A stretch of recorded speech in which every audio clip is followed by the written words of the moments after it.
Indonesia, tanah airku, tanah tumpah darahku. Di sanalah aku berdiri.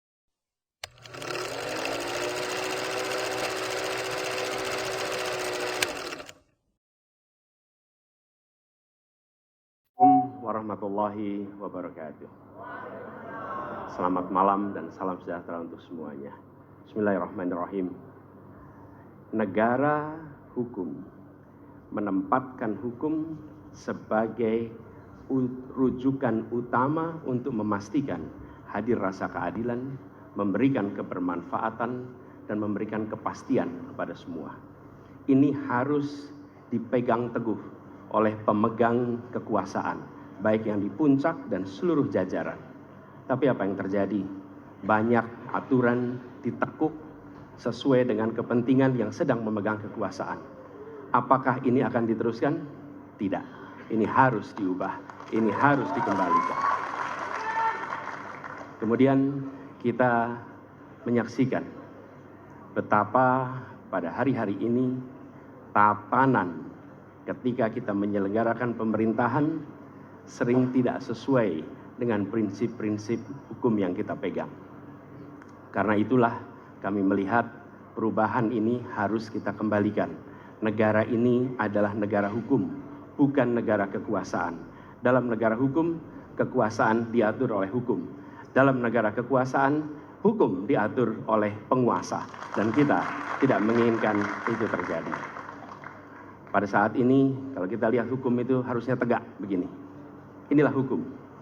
Dalam kenyataannya, dia bengkok. Dia tajam ke bawah, dia tumpul ke atas. Dan kondisi ini tidak boleh didiamkan, tidak boleh dibiarkan, dan harus berubah. Karena itu kita mendorong perubahan. Mengembalikan hukum menjadi tegak kepada semuanya. Dan bila kita saksikan hari ini, ada satu orang milenial bisa menjadi calon wakil presiden. Tetapi ada ribuan milenial, generasi Z, yang peduli pada anak-anak bangsa, yang peduli pada mereka yang termarginalkan. Ketika mereka mengungkapkan pendapat, ketika mereka mengkritik pemerintah, justru mereka sering dihadapi dengan kekerasan, dihadapi dengan benturan, dan bahkan gas air mata. Apakah kondisi ini akan dibiarkan? Tidak, kita harus lakukan perubahan. Oleh karena itu, kami memperhatikan ini sebagai hal-hal yang mendasar. Yang tak kalah penting, ini kedua nih, yang tak kalah penting. Kita menyaksikan pada saat ini, ada peristiwa seperti peristiwa Ibu Mega. Ibu Mega Suryani Dewi, seorang ibu rumah tangga yang mengalami kekerasan rumah tangga, lapor pada negara, tidak diperhatikan, dan dia meninggal korban kekerasan. Apakah akan dibiarkan? Tidak, ini harus diubah. Dan tidak kalah penting, hadir bersama saya di sini ayahnya Harun Ar-Rasyid. Harun Ar-Rasyid adalah anak yang meninggal, pendukung Pak Prabowo di Pilpres 2019 yang menuntut keadilan pada saat itu. Protes hasil pemilu. Apa yang terjadi? Dia tewas sampai dengan hari ini tidak ada kejelasan. Apakah ini akan dibiarkan? Tidak, ini harus diubah. Karena itu, kami mendedikasikan diri, hadir untuk memberikan komitmen bahwa dari puncak sampai ke bawah, kami akan tegakkan hukum pada siapa saja. Kami kembalikan marwah kehidupan bernegara yang menempatkan hukum sebagai tempat yang paling tinggi. Dan ketentuan itu berlaku kepada semua, termasuk ketika menyangkut urusan ASN, menyangkut urusan TNI dan Polri. Terima kasih. Assalamualaikum warahmatullahi wabarakatuh. Terima kasih.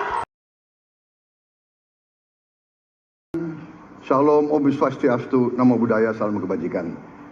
Terima kasih kesempatan yang diberikan kepada saya untuk menyampaikan visi dan misi. Kami menempatkan hukum, HAM,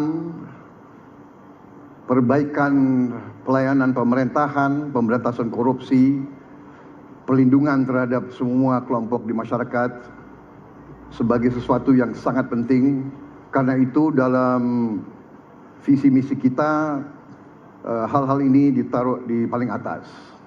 Kita sadar dan saya sadar sejak muda saya telah mengangkat sumpah untuk membela Pancasila dan Undang-Undang Dasar 45. Di dalam Undang-Undang Dasar 45, di situ pendiri-pendiri bangsa kita mendirikan sebuah republik. Republik itu harus didasarkan atas hukum dan kedaulatan rakyat. Itulah perjuangan saya selama ini. Dan saya pertaruhkan nyawa saya, jiwa saya untuk membela demokrasi, hukum dan HAM. Kita paham, kita mengerti masih banyak kekurangan. Tetapi kita harus bersyukur di tengah dunia yang penuh tantangan ketidakpastian, di mana terjadi perang di mana-mana, di mana negara-negara begitu banyak yang terjadi perang saudara, kerusuhan, Indonesia masih aman, Indonesia masih damai, Indonesia masih terkendali, harga-harga masih terkendali, ekonomi untuk rakyat kita masih aman. Karena apa? Karena kepemimpinan. Karena apa? Karena manajemen negara yang berhasil. Saudara-saudara, apakah di tengah 280 juta rakyat masa tidak ada kekurangan?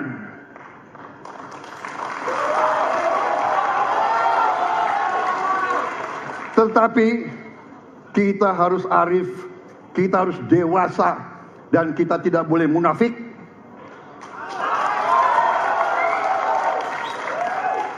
Pemimpin itu ingarso sumtulodo, harus memberi contoh. Saudara-saudara sekalian, Prabowo Gibran, kita akan perbaiki yang harus diperbaiki. Kita akan tegakkan apa yang perlu ditegakkan.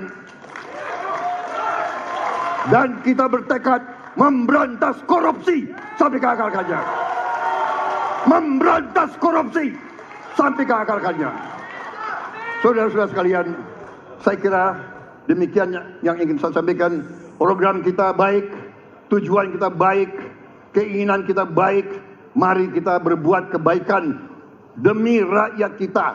Kita butuh persatuan dan kesatuan. Kita tidak perlu saling menghasut, saling mencela, saling menghina. Demi rakyat kita yang kita cintai, kita butuh kesejukan, ketenangan, kerukunan. Kita negara majemuk, kita negara ratusan kelompok etnis, berbagai agama besar. Pemimpin harus sejuk, pemimpin harus dewasa.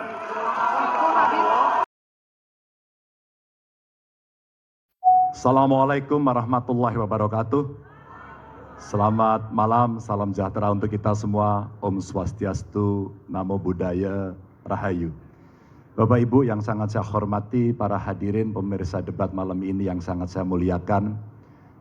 Saya dan Pak Mahfud mulai perjalanan pada saat pembukaan kampanye dari ujung timur Indonesia dan barat. Dari Sabang sampai Merauke. Hanya ingin mendengarkan dan ingin melihat secara langsung apa yang disampaikan oleh rakyat, apa yang dirasakan oleh rakyat, sehingga ketika kontestasi 5 tahunan ini berlangsung, harapan itu ada dan masuk dalam pikiran seorang pemimpin, satunya pikiran, perkataan, dan perbuatan. Ini sesuatu yang sungguh penting. Di Merauke kami menemukan pendeta, namanya Pak Leo. Dia harus menolong seorang ibu ingin melahirkan karena tidak adanya fasilitas kesehatan. Dan dia belajar dari YouTube. Sesuatu hak kesehatan yang tidak bisa didapat. Maka kita sampaikan kepada Pendeta Leo, kami akan bangunkan itu dan kami akan kerahkan seluruh Indonesia bahwa satu desa, satu puskesmas atau pustu dengan satu nakes yang ada. Pak Mahfud juga menyampaikan kepada para guru yang ada di Aceh, di Sabang sana. Ada juga guru agama di sana. Kita ingin membangun Indonesia yang hebat dengan SDM yang unggul. Tapi apakah kita sudah memperhatikan mereka? Tentu kemajuan yang selama ini ada, mesti kita lakukan jauh lebih cepat, lebih satsep, dan perhatian itu mesti diberikan. Dan itulah di sana kita memperhatikan nasib para guru termasuk guru agama. Insentif kepada mereka kita berikan agar mereka bisa mengajarkan budi pekerti yang luhur dengan moderasi agama yang ada. Bapak Ibu, cerita ini belum cukup. Saya berjalan ke NTT. Kami ketemu dengan masyarakat yang ada di sana. Pak Ganjar, kenapa kami anak muda tidak mudah mendapatkan akses pekerjaan? Padahal itu hak kami. Kenapa kemudian kami mendapatkan kesulitan untuk akses internet padahal kami butuh belajar? Tidak sama dengan yang di Jawa. Catatan inilah yang mendorong pikiran kami, internet gratis untuk para siswa yang sedang bersekolah. Agar mereka punya kesamaan dengan kita semua yang ada di Jawa ini. Kami bergeser lagi, kemudian ketemu kawan-kawan penyandang disabilitas di NTB. Betapa bahagianya saya karena ketemu dengan orang yang berjuang dengan keras agar dia bisa setara, dan pemerintah mesti perhatikan mereka untuk memberikan kesetaraan pada mereka itu. Tapi Bapak Ibu, saya mendengar ketika demokratisasi mesti berjalan dan demokrasi mesti kita jaga bersama, ada Ibu Sinta yang ketika menyampaikan pendapat harus berurusan dengan aparat keamanan. Ada Melki, Ketua BEM yang kemudian ibunya harus diperiksa. Maka yang seperti ini harus usai. Dan mereka bisa mendapatkan kebaikan-kebaikan kalau governance terjadi. Maka yang ada di Kalimantan kami temukan. Masyarakat Dayak, mereka suku-suku yang ada, libatkan dong kami agar kami bisa mendapatkan akses yang sama. Semua ini bisa berjalan kalau kemudian pemerintahnya bersih. Pemerintahannya bisa akomodatif. Dan kita sikat korupsi itu tidak dengan kata-kata, dengan keseriusan. Pak Mahfud adalah mitra saya yang selama ini sebagai Menko mengeksekusi itu dengan baik. Kita akan lakukan itu, kami mohon dukungan rakyat, perintahkan kami untuk mengerjakan itu. Terima kasih. Wassalamualaikum warahmatullahi wabarakatuh.